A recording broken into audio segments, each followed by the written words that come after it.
माँ तू सबसे प्यारी है, माँ तू जग में न्यारी है। माँ तू सबसे प्यारी है, माँ तू जग में न्यारी है। अपने आंचल में रखना, अपने आंचल में रखना। हमें वरदानों से भरना।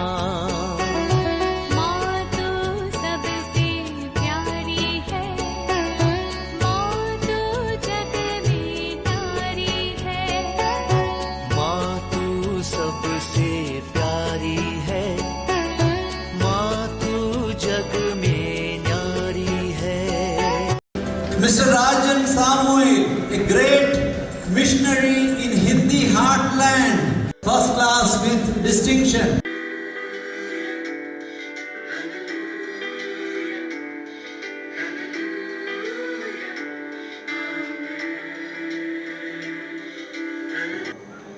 पिता, पुत्र और पवित्र आत्मा के नाम पर आमीन। आप सबों को जय यीशु। हम लोगों ने बीती सप्ताह में बाइबल कोर्स के अंदर पहला कुरिन्दी और दूसरा कुरिन्दी के विषय में, वो किस लिए लिखा, कब लिखा, कहाँ बैठ कर के लिखा, ये सब बातें हम लोगों ने देखा। और विशेष रूप से कुरिन्तियों को लिखे हुए इन पत्रों का ईश शास्त्र, कौन सा ईश शास्त्र है, ये सब। और इतवार के क्लास के अंदर हम लोगों ने ये भी देखा था पहला कुरिन्दी का कैसे डिवीजन किया हुआ है, उसके अंदर क्या क्या टीचिंग, कुछ मॉरल टीचिंग, कुछ कलीसिया के विषय में, यूक्रिस्त के विषय में, लोगों के जीवन में कैसे कैसे बदलाव लाना है और पारिवारिक जीवन कैसे जीना है, ये सब बातें पहला कुरिन्दी के अंदर एक प्रकार का टीचिंग के तौर पर एक कलीसिया कैसे जीना है। और आज उन थियोलॉजी हम लोगों के लिए भी अप्लाई होता है, इसलिए ये लेटर अवश्य है कुरिन्दी को लिखा हुआ, लेकिन आज हम लोगों के लिए ये बहुत ही अच्छे ईश शास्त्र मिल रहा है। आज सबसे पहले मैं थोड़ा सा सेकंड कुरिन्दी के इन पत्रों में क्या क्या है उसके विषय में थोड़ा सा जल्दी देखेंगे। इसके बाद थोड़ा मुख्य बातें, वो दोनों पहला कुरिन्दी और सेकंड कुरिन्दी दोनों में मिला हुआ भी मिलेगा, और विशेष रूप से जो सेकंड कुरिन्दी में जो पाने वाली बातें, जैसे बीती क्लास में मैंने बोला था सेकंड कुरिन्दियों के लिए जो लिखा हुआ पत्र लिखने का मुख्य उद्देश्य संत पौलुस ये सिद्ध करना चाह रहा था, मैं एक अपोस्तल हूं। क्योंकि कुरिन्द की कलीसिया कुछ झूठे नबियों के कारण, झूठे प्रचारकों के कारण संत पौलुस का तिरस्कार किया था। वे अपोस्तल नहीं है ये बोल करके कुरिन्द की कलीसिया उन्हें तिरस्कार किया। तब पिछले क्लास में हम लोगों ने मनन चिंतन किया था, संत पौलुस रोते हुए पत्र लिखा, तीतुस के हाथ में भेजा था वो पत्र पढ़ करके उनका हृदय परिवर्तन हुआ। इसके बाद फिर उन्होंने एक और पत्र लिखा, वो पत्र है ये जो सेकंड कुरिन्दी, मैं अपोस्तल हूँ, मैं प्रेरित हूँ, प्रभु यीशु ने मुझे चुना, किसी मनुष्य ने नहीं चुना, और क्रिस्त से सुनी हुई बातें मैं सिखाता हूँ, ये सब बोल करके उनका जो अपोस्तल होने का दावा इस सेकंड कुरिन्दी के अंदर ज़्यादा हम लोगों को पढ़ने के लिए मिलेगा। अन्य बातें भी है तो उसको हम लोग थोड़ा देखेंगे। फर्स्ट अध्याय 1 वाक्य 1 से लेकर के अध्याय 7 वाक्य 16 तक संत पौलुस एक प्रेरित है, और उनका प्रेरिताई कार्य उन्होंने कैसे कैसे किया उसके ऊपर जोर डाल करके लिखा हुआ है। क्योंकि कुरिन्द की कलीसिया को यह सिद्ध करना जरूरी था संत पौलुस के लिए, वो एक प्रेरित है, अपोस्तल है करके। तो उसी के विषय में ये अध्याय 7 वाक्य 16 तक लिखा हुआ मिलेगा। तो सबसे पहले अध्याय 1 का वाक्य 1 से 11 तक का इंट्रोडक्शन है। इंट्रोडक्शन में संत पौलुस जो उन लोगों का मन परिवर्तन हुआ है करके जब पता चला तीतुस से। क्रेत में तीतुस और पौलुस मिला तो तीतुस ने जो आंसू भरा जो खत लेकर के वहां गया था उसका क्या परिणाम हुआ ये सुनाया। तो उसको सुनकर के इस पत्र के अंदर उनके विषय में अच्छी अच्छी बातें लिखना और उनका अभिवादन करना, ये सब बातें हम लोगों को अध्याय 1 2 कुरिन्थी चैप्टर 1 वाक्य 1 से लेकर के 11 तक पढ़ने के लिए मिलेगा। अध्याय 1 का वाक्य 12 से लेकर के अध्याय 2 वाक्य 13 तक संत पौलुस वो एक अपॉस्टल है। तुम लोग संत पौलुस में विश्वास कर सकता है और जो टीचिंग वो दे रहा है वो ईसा मसीह ने उनको दिया, वो टीचिंग है, इसलिए तुम लोग विश्वास करना है, इसके ऊपर जो ज़्यादा जोर डाला। इसके बाद अध्याय 2 का वाक्य 14 से लेकर के अध्याय 7, मैंने बोला 7 तो 16 तक यही है। तो संत पौलुस अपना अपॉस्टल उस पोजीशन को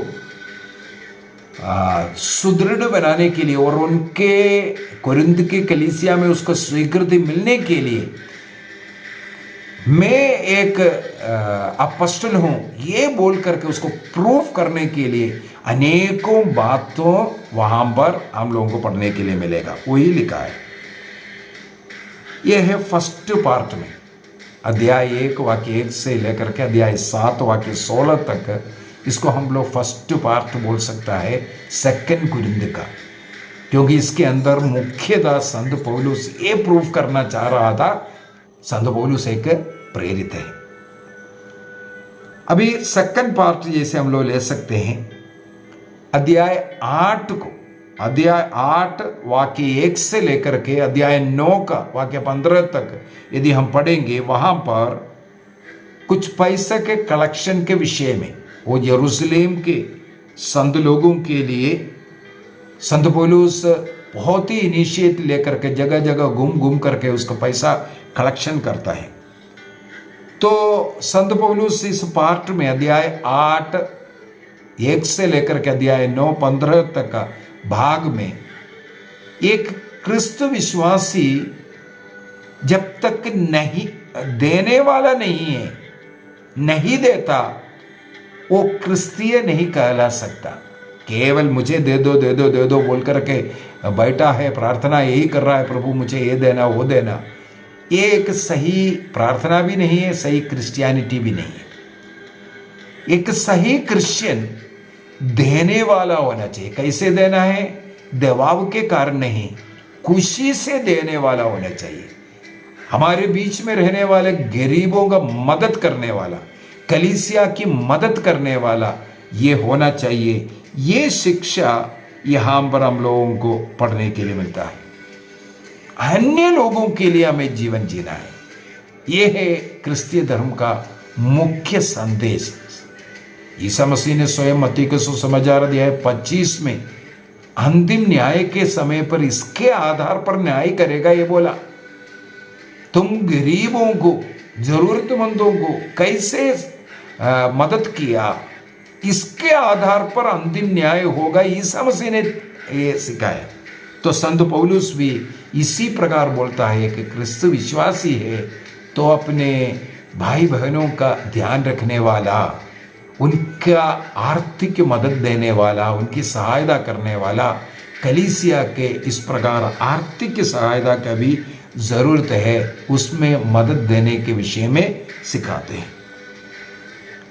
अभी अध्याय 10 से अध्याय 13 तक 2 कुरिन्थी चैप्टर 10 वाक्य 1 से चैप्टर 13 तक हम लोगों को संत पौलुस फिर से अपना अपॉस्टल है इसका वाद विवाद के द्वारा ये प्रूफ करने का प्रयत्न करता हुआ मिलेगा। अध्याय 10 11 12 13 के अंदर 10 में हम लोगों को पढ़ने के लिए मिलेगा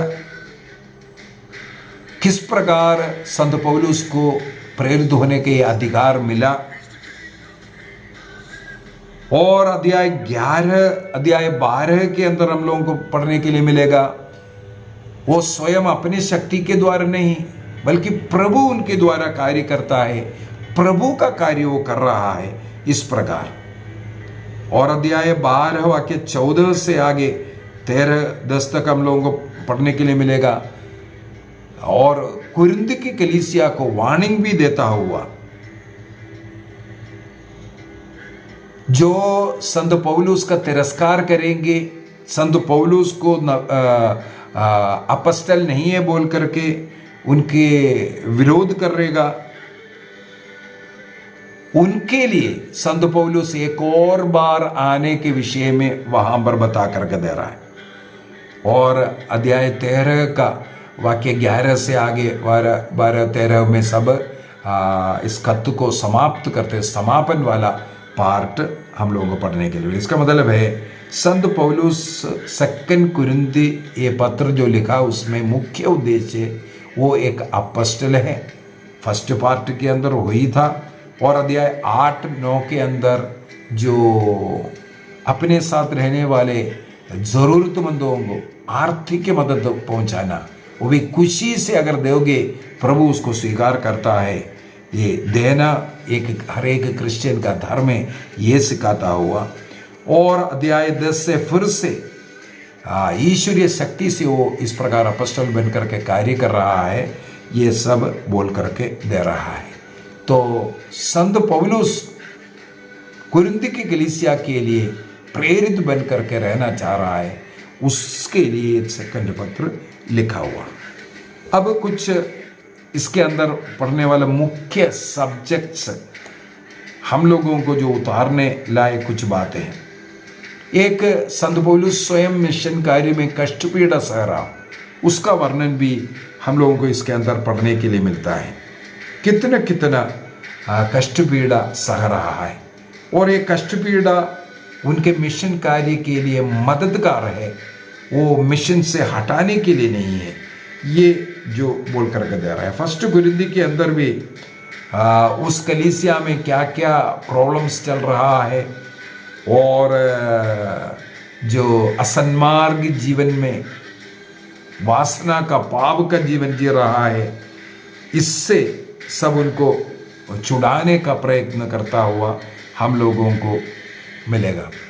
और जो फर्स्ट कुरिन्थी के अंदर एक और चीज़ हम लोगों को पढ़ने के लिए मिलता है, उनके आपस में ग्रुपिज्म, मैं केफस का हूँ, मैं पौलुस का हूँ, मैं अपोलोस का हूँ, इस प्रकार बोल करके एक ग्रुपिज्म, उससे भी उनको सुधारने के लिए संत पौलुस कोशिश करते हैं 1 कुरिन्थी अध्याय 3 के अंदर। इसके बाद अगर आप क्रिस्तीय जीवन जी रहा है तो क्रिस्तीय विश्वास में आपको पक्को बनने की जरूरत है, और एक विशुद्धि का जीवन जीने की जरूरत है। इसके ऊपर ज्यादा जोर डाला है, विशेष रूप से फर्स्ट कुरिन्थी अध्याय 5-6 सब में वो उसका वर्णन किया हुआ मिलेगा। और ब्रह्मचर्य का जीवन जी रहा हो या वैवाहिक जीवन जी रहा हो, उसको किस प्रकार आपको जीवन जीना है, वो 1 कुरिन्थी अध्याय 7 से लेकर के 7, 8, 9, 10 सब में हम लोगों को इस प्रकार के अनेकों बातें पढ़ने के लिए मिलता है। अशुद्धि से कैसे दूर रहना, मूर्ति पूजा से कैसे दूर रहना, और अपना वैवाहिक जीवन में किस प्रकार का विशुद्धि का पालन करना है, ये सब पार्ट हमें वहां पर पढ़ने के लिए मिलता है। अगला, संत पौलुस संस्कारों को ज्यादा महत्व देता है, विशेष रूप से पवित्र मिस्सा बलिदान। कुरिन्थियों का पहला पत्र अध्याय 11 वाक्य 17 से आगे हम लोगों को पूरा मिस्सा बलिदान के विषय में संत पौलुस यूक्रिस्ट का वो थियोलॉजी सबसे अच्छा सुंदर तरीके से वहां पर लिखा हुआ है।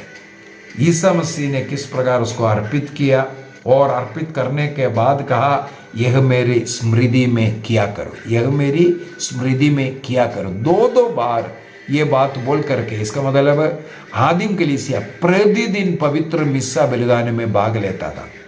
तो उसी प्रकार हम लोगों को भी प्रतिदिन मिस्सा बलिदान में भाग लेने पर संत पौलुस जोर डाल रहा है। और योग्य रीति से प्रभु का शरीर रक्त को ग्रहण करना, योग्य रीति से नहीं ग्रहण करना, ये संत पौलुस स्ट्रिक्टली मना कर रहा है।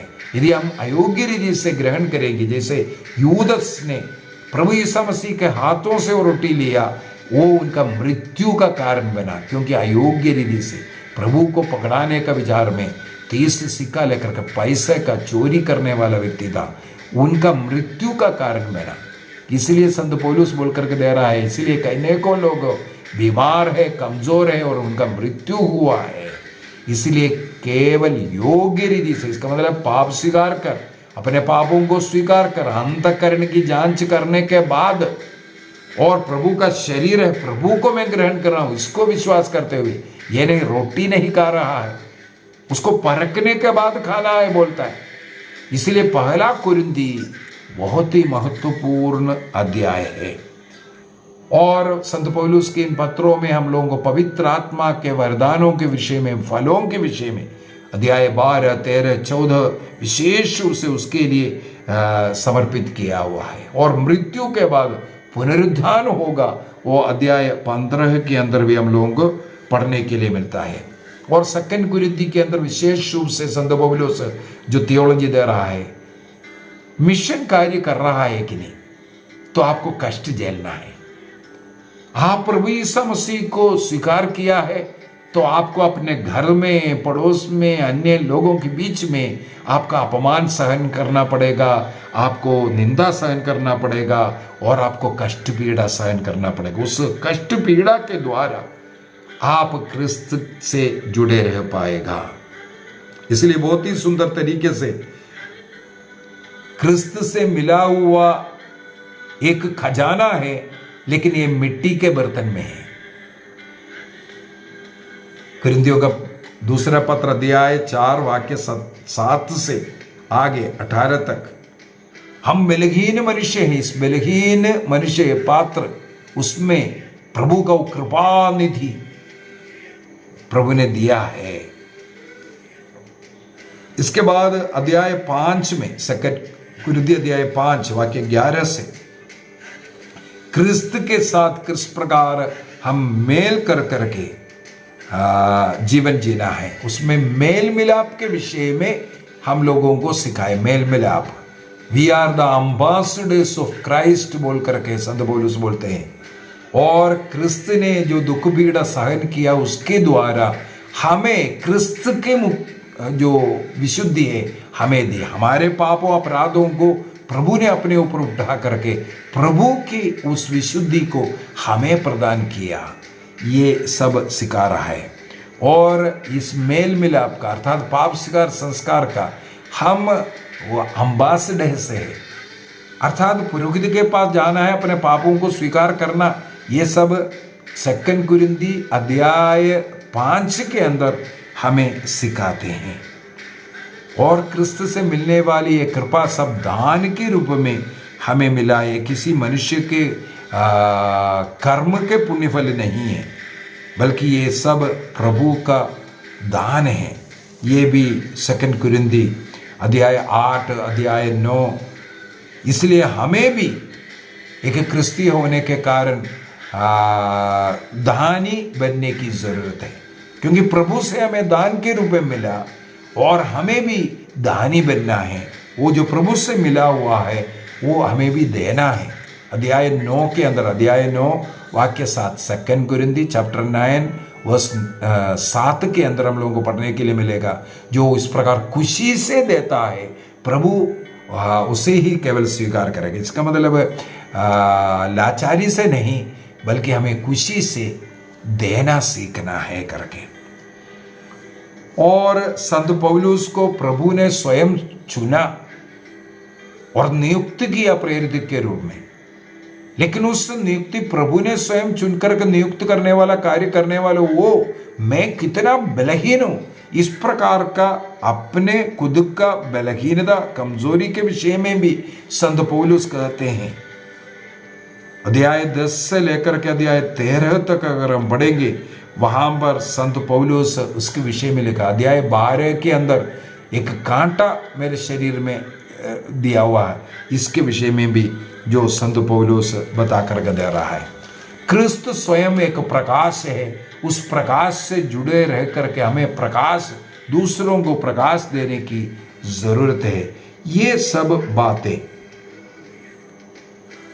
और एक बार और संत पौलुस का जो कुरिन्थ के कलीसिया को लिखने का ईश शास्त्र के विषय में, सबसे पहले मैंने बोला था एक्लेसियोलॉजी, फर्स्ट क्लास में बता कर दिया था। एक्लेसियोलॉजी अर्थात कलीसिया के विषय में संत पौलुस के लिए कलीसिया है यीशु मसीह का शरीर, और उस पुनर्जीवित प्रभु से जुड़ने का मतलब हो गया इस आज जो दृश्य कलीसिया है वो उस कलीसिया से जुड़ना। उस कलीसिया को पवित्र आत्मा संचालित करता है, और उस कलीसिया का शीर्ष स्वयं प्रभु यीशु मसीह है, और उस कलीसिया को पेतरुस रूपी चट्टान पर प्रभु ने निर्माण किया है। ये प्रेरितों नबियों के नींव पर वो कलीसिया खड़े हैं। वो कलीसिया क्रिस्त का शरीर स्वयं है, इसलिए कलीसिया से जुड़े हुए जीवन ही जीना चाहिए। सेकंड मैंने बोल कर दिया था सोटीरियोलॉजी। सोटीरियोलॉजी का मतलब है मुक्ति का ईश शास्त्र, मुक्ति का ईश शास्त्र। पहला कुरिन्थी अध्याय 1 में हम लोगों को ये पढ़ने के लिए मिला 18 से लेकर के 31 तक, एवं अध्याय 2 वाक्य 1 से लेकर के 5 तक कुरिन्थ की कलीसिया का किस प्रकार मुक्ति, वो यहूदी गैर यहूदी यूनानी या रोमी कोई भी हो, सबों को मुक्ति मिलेगा क्रिस्त में विश्वास करने के द्वारा। सोटीरियोलॉजी में यही हम लोगों को सीखने के लिए मिलता है, अर्थात हमें विश्वास के द्वारा मुक्ति प्राप्त करना है। अभी अगला न्यूमैटोलॉजी मैंने बोल करके दिया है पवित्र आत्मा का। पूरे अध्यायों में हम लोग निकाल सकता है, विशेष रूप से पहला कुरिन्थी अध्याय 12, 13, 14 में मैंने बोला बहुत कुछ इसके विषय में बता करके दे रहा है, पवित्र आत्मा के विषय में। और मिस्सा बलिदान का यूक्रिस्टिक का थियोलॉजी हो या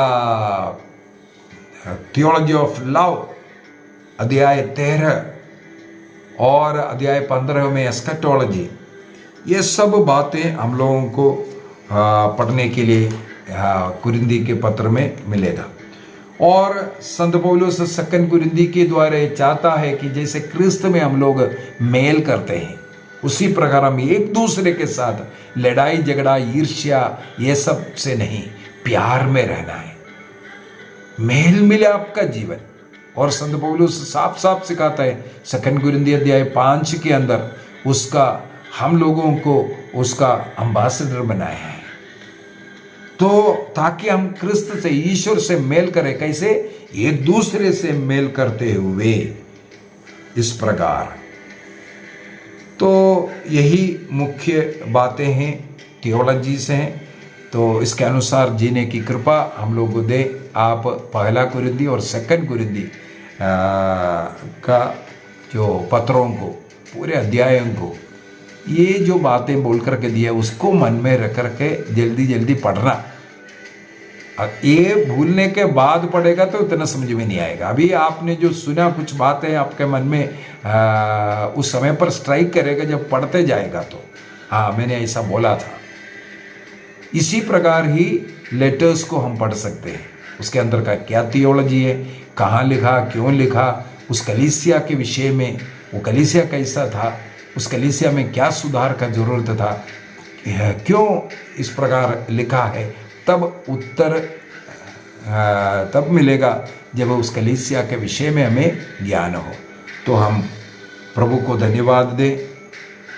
प्रभु हमारे साथ रह करके इन वचनों को और ज़्यादा समझने, सीखने और उसको अपने जीवन में उतारने की कृपा प्रदान करें। पिता, पुत्र और पवित्र आत्मा के नाम पर आमीन। आप सबों को जय यीशु।